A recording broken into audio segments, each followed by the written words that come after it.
like a backpack isn't enough. And I'm like, so what do you want to do about it? And he said, well, I'm going to go down to Food Lion and I'm going to ask people to give me some food.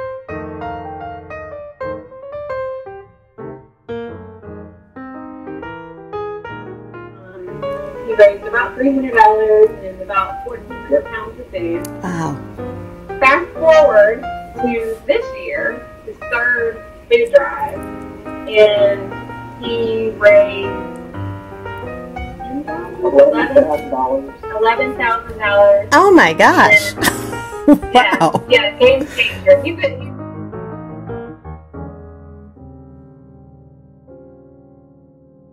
We come from a generation of givers. And, Mac would share stories with me about his grandfather and how his grandfather was, in addition to the farm, they had what they called a garden, which would not be what we would call a garden in the city. It was over an acre of food. And I'm like, what do you do with all that food? And, he said, well, we give it away.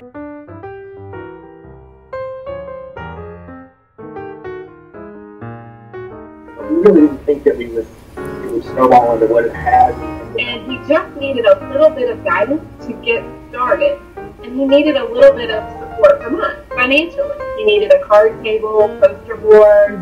He wanted to make copies of flyers to pass out at school and at church. And, we were able to help him with that.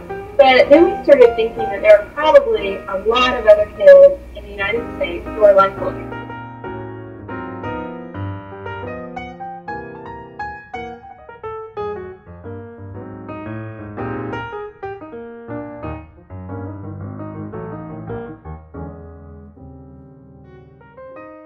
Looking in the lost and found for a hat that they lost while they were skiing.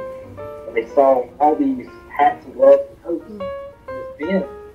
And they said, what do you guys do with this? They said, well, nobody usually ever comes to get some and throw them away. And they said, well, can we have them?